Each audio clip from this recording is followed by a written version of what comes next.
Alright guys, so I didn't get a chance to, since there was no demo versus the Horizon Union scrim, we did it like twice in the past like 2 or 3 scrims.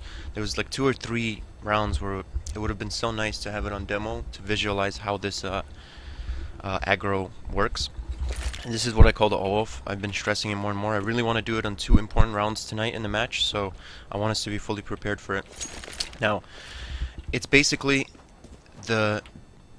it's the setup, and then it's what situation, what scenario we want to get into, so that when we're in that scenario, we know we're already prepared for it, while the other team isn't. For the other team, it's like, oh shit, what do we do in this 3v3, 3v4? Well, we're like, alright, this is part of the plan. Let's keep it going. We're prepared for this. So basically, we dictate their game, manipulate them to be in this scenario, and then we're favored to win it because we're prepared for it. We wanted the scenario to happen while they have no idea how to handle it. Okay, so this is how it goes. I think the best way to do this is to have Addy. I think you should boost Taylor up on catwalk, and then just go around to long. This is the best timing. This is the way I figured it out, like timing wise. So anyway, so by the time you come back on cat, there's going to be a smoke right here that Taylor throws. I'm throwing smoke. And you could kind of come here if you want, throw a nade or whatever lower. If not, just kind of come here with your op, and just op this side of lower. Your job is to get 1 kill here. If they overextend and crouch or whatever, and your teammate's going to peek from the door, when he starts shooting, you could re-peek, get another one. But the point is, after you get 1 or 2, you back off right away, and you could hear them taking long from cat, and you back off to pick up on long. Now, if they're smart and their reaction to the setup is to take long, or they happen to take long while we're doing it, then you might be stuck single box here, but there's 2 ways of handling it. And I'll get into that afterwards. But for now, you just rotate and play behind single box with your op, or wherever. If you want to play here and kind of, if they have long, just kind of clear it out. Maybe throw a flash, just you could take over the angle with your op and just kind of clear out that pit. Eventually get here until your teammate's coming to help you, and I'll show you later how. Now, Taylor, who gets boosted up cat right away. We need you full speed up there because you're going to be the one pushing to palm tree. So you get boosted up here. You run, throw smoke like that. Then wait right here. You're waiting till you hear my smoke pop dark spot. As soon as my smoke pops, I'm going to pop a flash palm tree so you can walk. Flash will pop. Then you turn the corner and just clear, just kind of peek that angle. Expect him there, and then peek wide and see, frag out here, see how many you could kill. If you need cover, there's going to be a smoke right here, so you could go behind it and just kind of live here. Now what I'll do is, instead of boosting you guys up and wasting all that time, I'm going to come directly here, throw this smoke, which takes 5 seconds to land. 1, 2, 3, 4, 5. I started counting a second later.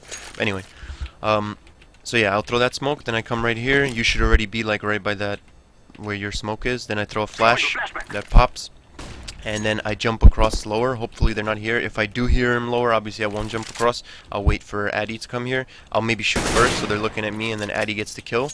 However, you still see how we're manipulating them. Like, they're not sure what we're doing, yet we're waiting for them already. We have a guy waiting here, a guy opping right here on this side, so that even if they jiggle peek this, they jiggle peek that, they don't see him. Only when they commit, he's like right there in a good angle, waiting. So yeah, so I'll jump across here. I'll move up to help Taylor here to fight or trade any kill here. We'll both kind of hold this ground, and then once it's secure, if Addison hears them taking long, then this guy's job, Taylor or whoever, or me, whoever decides to do it, he comes around through here, clears this way, clears this outside part of long, and it becomes a retake on A with this guy flanking long. And someone could meet up with him, or he could be alone. Doesn't matter. However, if I come, whoever's here, this guy comes back, picks up on lower. From this angle, it's very good. They won't expect it, and we have just this whole mid control here.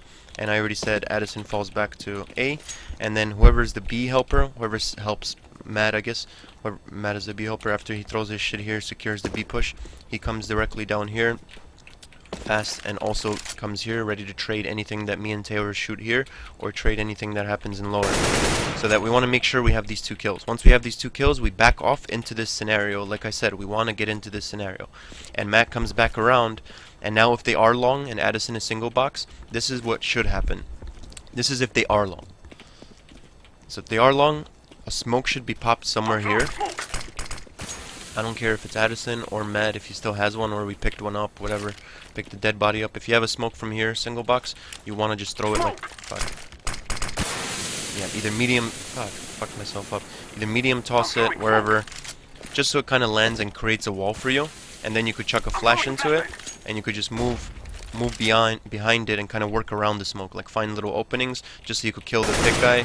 And you make it really hard for them.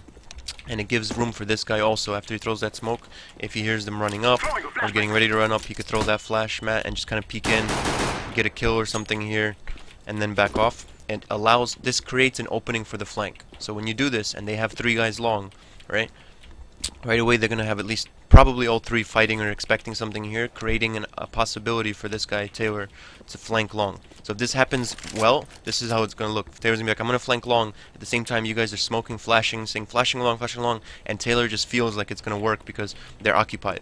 And whenever they're occupied, he could just run through, maybe get this guy, shoot them around here, and the flanks work better. The moment it's silent, like if he says, hey guys, don't peek, I'm flanking long, that's not going to work, because then they're going to be like, alright, well, nothing's happening in A, let's watch the flank. And they're going to come back, and you're going to run into him right here. And that's what usually happens. And so I just showed how to make that not happen.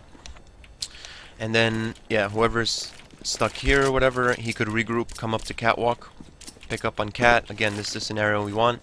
And he could bomb a flash. I'm throwing a flashbang. Bomb a flash so that the opera can move around and fight or whatever. Or if they're getting ready to cross, yeah, he just bombs that flash. And this guy...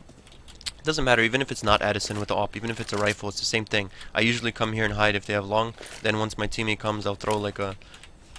I'll throw a smoke like that. Then I'll have him throw a flash for me. Once he throws that flash, I could kind of peek out with it and get the guys crossing. You want to time it right as they're crossing. Get one, whatever, maybe a second if they're blind. Or if not, come here, bounce, turn from the flash, get a kill. Then again, hide here. And this is just creating, the whole point of this is creating an opportunity for the flanker to come behind and shoot them and lock down the round. Again, manipulating their game.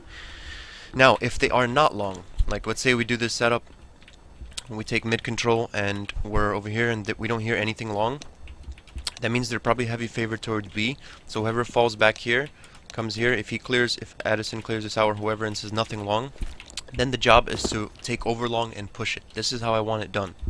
This is how I think it should be done. Whoever rotates back here, whether it's Matt or someone else, he comes here and he escorts, like we've been doing this in scrims a lot. We throw that flash, and we escort, like assume that they could be coming out, because that's the common thing for them to do, is to take long if we're doing mid control.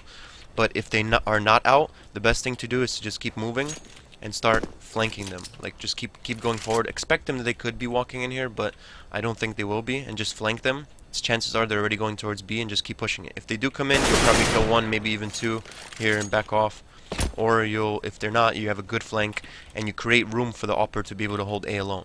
Since there's only going to be 3 guys, this opper A, now after he flashes for you and the rifle clears it out, he feels more comfortable to op from here or wherever he has more room, or he could just op from car, holding this angle. Take 1 shot, there's only 3 guys left at this point. Take another shot, whatever, take a 3rd shot and back off, wait for the retake. Okay, very simple, I think, and no matter who we play, everyone's going to react this way because most people do this default. Most people have a guy here, have 1 guy coming here, and 1 guy watching long. So this will happen versus anyone, whether it's Fnatic or anyone. We dictate this game and make them rotate that way and be 1 step ahead. Alright, so I hope to do this tonight in the match. I hope this has helped.